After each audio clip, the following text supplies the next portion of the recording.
नमस्ते बच्चों। आज हम नए विषय पर चर्चा करते हैं।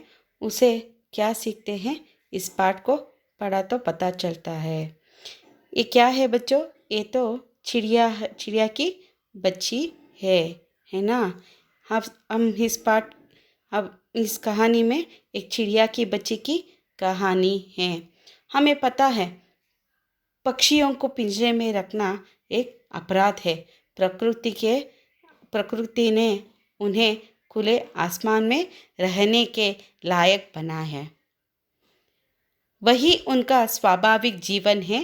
पक्षियों को पिंजरे में बंद रखना हमारे लिए मनोरंजन हो सकता है, पर उनके लिए यहाँ किसी सज़ा से कम नहीं होता। हाँ बच्चों, हम किसी अपराध में कारागार में रहते तो हमें कैसा लगता है, हमारे मन को कैसा लगता है, ये बात आप अच्छी तरह जानती है। कारागार छोड़ दो, आपकी माँ बाप आपको किसी अपराध में, किसी गलती को सज़ा आपको रूम में, कमरे में बंद किया तो आपको कैसा लगता है ना। आपको बहुत डर लगता है ना, बहुत डर लगता, रोते हैं कमरे से बाहर आने के लिए।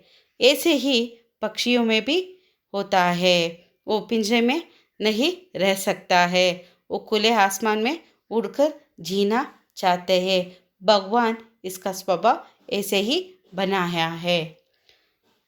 हम किसी भी व्यक्ति नहीं, किसी भी जीवों को क्या नहीं, उनका स्वातंत्र नहीं छीनना चाहिए।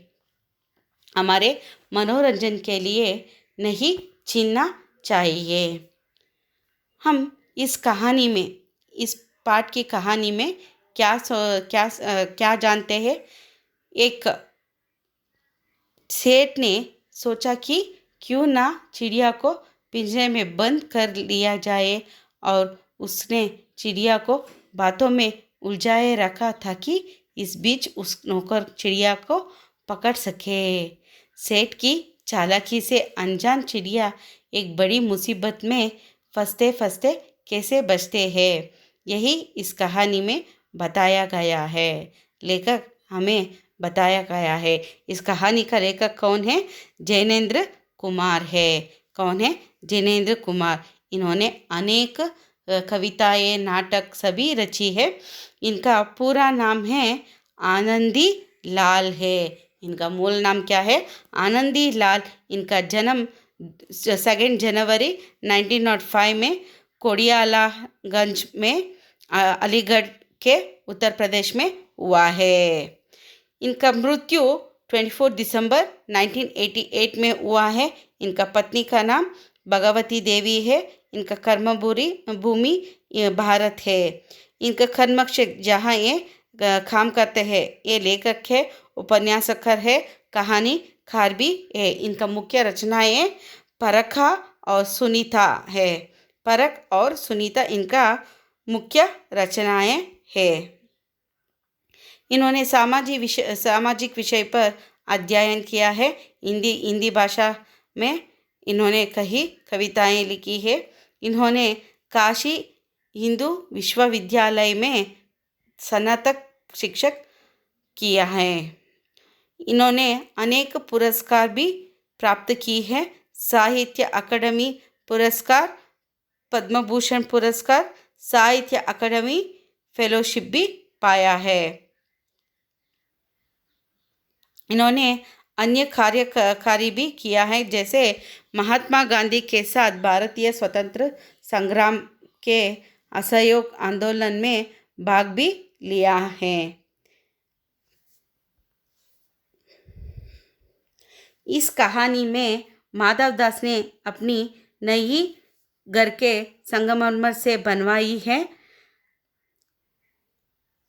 उसके सामने बहुत सुंदर का बगीचा भी लगवाया है। माधवदास के पास धन का कमी नहीं है। फूल और पौधे रकबिया में, हौजों में लगे हैं। फव्वारों में उजलता हुआ पानी उन्हें बहुत अच्छा लगता है। समय भी उनके पास काफ़ी है। शाम को जब दिन की गर्मी ढल जाती है और आसमान कहीं रंग का होता है, तब वहाँ घर के बाहर चबूतरे पर तकिया डालकर मसनद के सहारे गलीचे पर बैठते हैं और प्रकृति की सुंदरता निहारते हैं। आज कुछ कुछ बदलते बादल थे। घट गहरी नहीं थी। धूप का प्रकाश उनमें से छान कर आ रहा था। माधवदास मसनद के सहारे बैठे थे। उनके देखते देखते सामने की गुलाब की फूलझड़ी की डाली पर एक चिड़िया आ बैठी। चिड़िया देखने में बहुत सुंदर थी। माधवदास को चिड़िया बड़ी मनभावनी लगी। कुछ देर तक उस चिड़िया इस डाल से उस डाल पर, उस डाल से इस डाल पर तिरकते हुए देखने के बाद उन्होंने चिड़िया से कहा, सुनो चिड़िया, यहाँ बगीचा मैंने तुम्हारे लिए बनवाया है। तुम बेखट के यहाँ आया करो।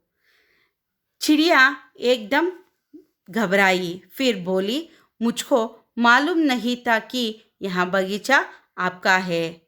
मैं अभी चली जाती हूँ। पल भर सांस लेने में यहाँ टिक गई थी। माधवदास ने कहा, मेरी भोली चिड़िया, तुम्हें देखकर मेरा चित्त प्रफुल्लित हुआ है, मेरा चित्त प्रसन्न हुआ है। मेरा महल भी सूना है, वहाँ कोई भी चाहता नहीं है। तुम्हें देखकर मेरे परिवार का जी भलेगा। तुम यही क्यों नहीं रहती? मेरे पास बहुत सा सोना है। तेरा घर सचमुच सोना का होगा। ऐसे पिंजरा बनवाऊंगा कि कहीं दुनिया में ना होगा, ऐसा कि तू देखती रह जाएगी। तू उसके भीतर तिरक फुदक कर मुझे खुश करना। चिड़िया बोली, मैं नादान हूँ, मैं कुछ समझती नहीं। सूरज की धूप खाने, हवा से खेलने और फूलों से बातें करने जरा मैं घर से उड़ आई थी। अब संझ हो गई है, सो माँ के पास जा रही हूँ।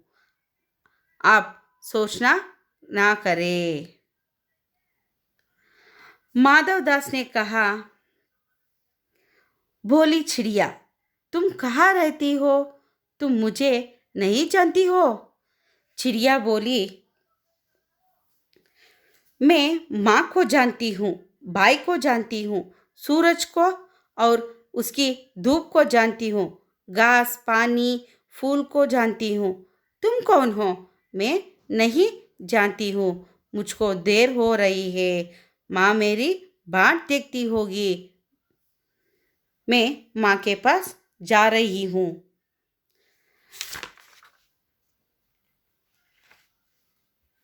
माधवदास उसके रुकते हुए कहा, ठहरो, अपने पास के इस फूलों को तूने देखा? यहाँ एक ऐसे अनगिनती फूल मेरे बगीचे में है। वे भांति भांति के रंग के हैं, तरह तरह की खुशबू है। वे सब फूल तेरे लिए खिला करेंगे। मैं तुम्हें सोने से मटकर तेरे मूल्य को चमका दूंगा। तूने मेरे चित्त को प्रसन्न किया है। तू मत जा, यही रहा।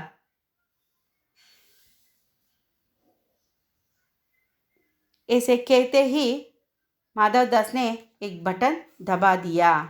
उसके दबाने से दूर के घर के अंदर आवाज़ हुई,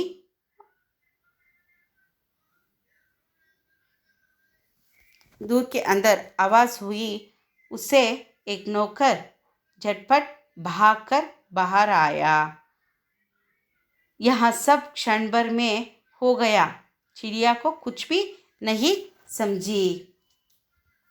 सेठ का इशारा पाते ही नौकर चिड़िया को पकड़ने के जतन में जुट गया।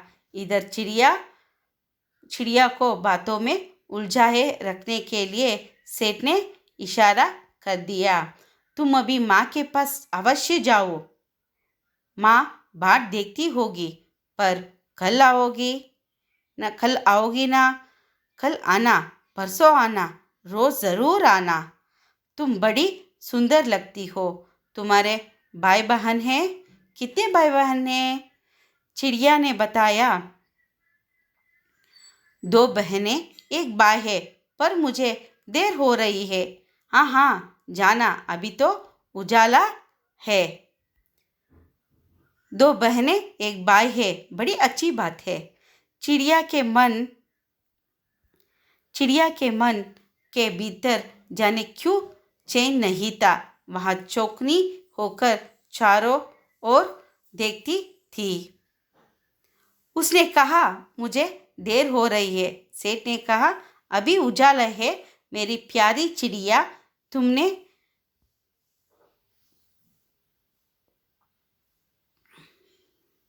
अपने घर का और हल सुनाओ, भाई मत करो।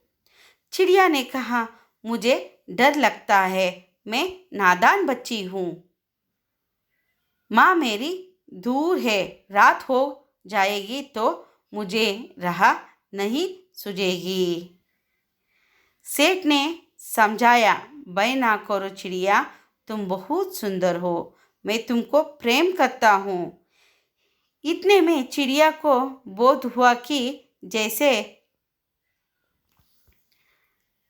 एक कठोर स्पर्श उसकी देह को छू गया है। वहाँ चीख कर चींचियों और एकदम उड़ी। नौकर के फैले हुए पंजे में वहाँ आकर भी नहीं आ सकी। वहाँ उड़ती हुई एक सांस में माँ के पास पहुँची और माँ की गोद में गिरकर सुबकने लगी। ओ माँ, ओ माँ। माँ ने बच्ची को छाती से चिपका कर पूछा, क्या है मेरे बच्ची, क्या है? पर बच्ची खाम काम कर माँ की छाती में और चिपक गई। बोली, कुछ नहीं, बस सुबकाती रही। ओ माँ, ओ माँ। बड़ी देर में उसे ढस बांधा और तब वहाँ पलक मिच उस छाती में चिपका ऐसे सोई जिसे अब पलक ना खोलेगी।